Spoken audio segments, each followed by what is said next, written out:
Tunamshukuru Mwenyezi Mungu, mwalimu wetu amefika salama na tunayo furaha kubwa. Mwalimu wetu amewasili nchini Tanzania kuja kuanza majukumu yake. Tunao furaha kubwa kumtambulisha Dimitar Pantev kuwa meneja mkuu wa klabu ya Simba Sports Club, ambaye jukumu la kila msingi litakuwa ni kusimamia ustawi wa timu yetu, hasa kwenye eneo la kikosi, eneo la wachezaji, eneo la bench la ufundi na maendeleo ya kiufundi kwa ujumla katika timu yetu ya Simba Sports Club. Maswali yamekuwa ni mengi sana mara baada ya kumtambulisha Pantev na kumtambua kuwa ni meneja mkuu na sio kocha mkuu, kama ambavyo tumezaliwa tukiona makocha wakiitwa makocha. Kimsingi ni kwamba tumefanya mabadiliko kwenye utendaji kazi wetu, kwa maana ya job description sanjari na majukumu yake. Tumemwongezea majukumu mwalimu wetu Pantev kutoka kuwa kocha kwenda kuwa meneja.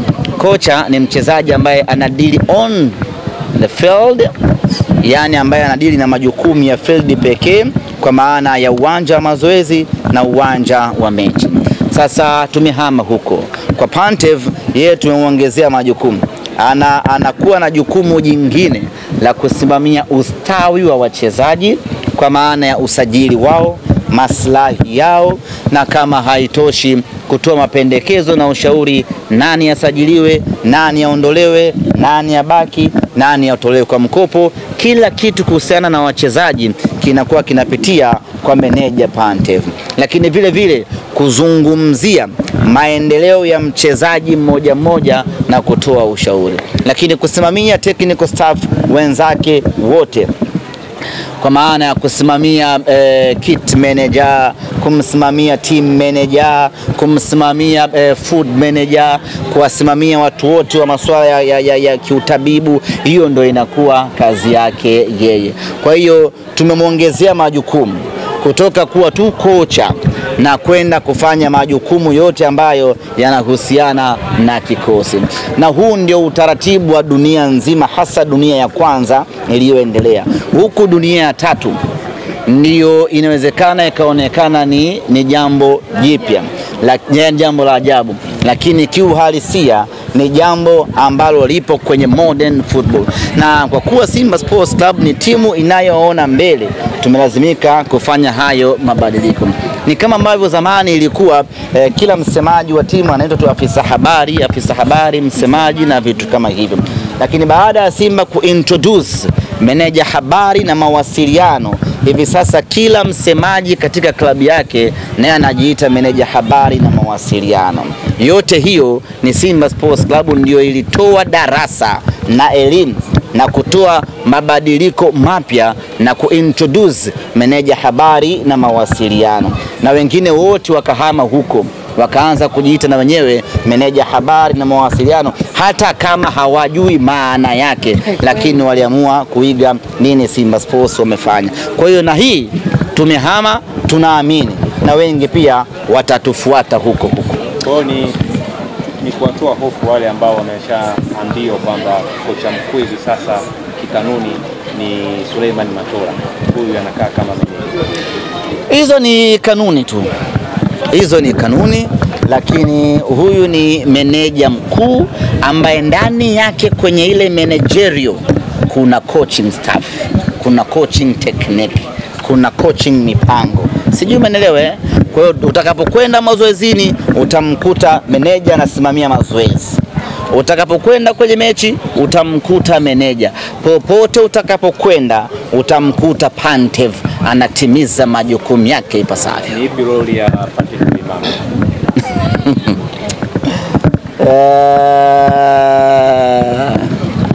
Kuna kit manager. Umeelewa eh? Kwa hiyo manager lisiwatishe. Alafu kuna player manager.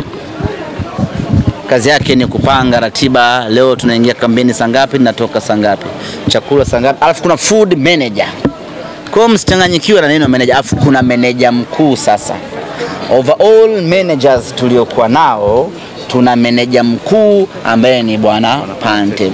Nyinyi shida yenu nafikiri meneja ni kama meneja wa wale jamaa zetu ambaye anashika mpaka hirizi. Sisi mameneja wetu ni wa kitaalamu. Swali jingine? Semaji, tungependa pia kufahamu meneja Pantev atahudumu kwa muda gani mbele? Pantev tumeingia naye mkataba wa miaka 2. Kwanza niwaambie ndugu zanguni, haikuwa rahisi hata kidogo kumpata meneja Pantev. Vita ilikuwa ni kubwa kweli kweli. Baada ya kuanza mazungumzo na meneja Pantev, tukakuta kuna wengine tena wanazungumza naye meneja Pantev wa hapa Dar es Salaam. Vibaya mno. Yes, nyuma mwiko na wenyewe walikuwa kwenye mawindo makali ya kumchukua meneja Pantev. I'm talking foili wanavizia kumfukuza. Yes. Na kama wangefanikiwa kumpata meneja Pantev, leo hii mngeona thank you ya foili. Sasa wamemkosa Pantev, bado wanaviziana na foili. Wewe jiulize kitu kimoja.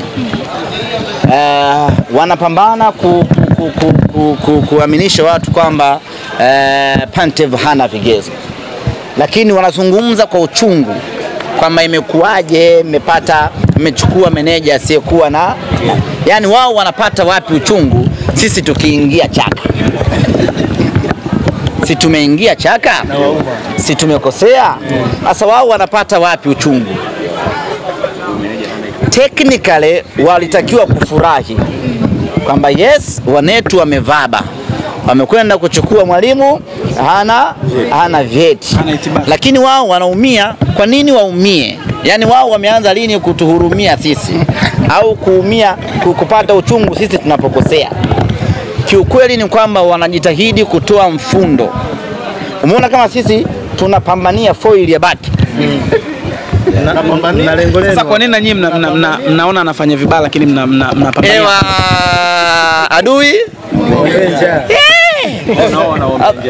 asa wao wanaumia sisi kumchukua soja Pantev. Minuno. So minuno, mikazo. Kwa hiyo Pantev ni meneja mikazo. Pantev ni meneja mikazo. Alafu wao wana minuno. Kwa hiyo tuone mtu wa kununa na mtu wa mikazo. Sio Mohamed na Mudi. Kwa hiyo wanapambana kuaminisha watu kwamba tumeingia chaka. Lakini kwa nini wanaumia? Yani sisi tumekosea. Kwa nini wao usifurahie makosa yetu ili uje unufaike nayo? Kwa nini unaongea kwa uchungu? Wanaongea kwa uchungu kwa sababu wamemkosa Pantev. Baada ya kumfuata hivi, mmemuuliza swali mwalimu? Amesemaje? Sema Simba is a big man. Kwa baada ya kwenda kwa Pantev na baada ya kwenda kwa Pantev akawachomolea na akachagua kuja Simba Sports Club. Sasa hicho ndicho ambacho kinawauma. Hiko ndicho ambacho kinawasokorokota hapa, hata maji hawanywi. Wametukalia kooni, Pantev anajatia. Yote hayo ni machungu kwa sababu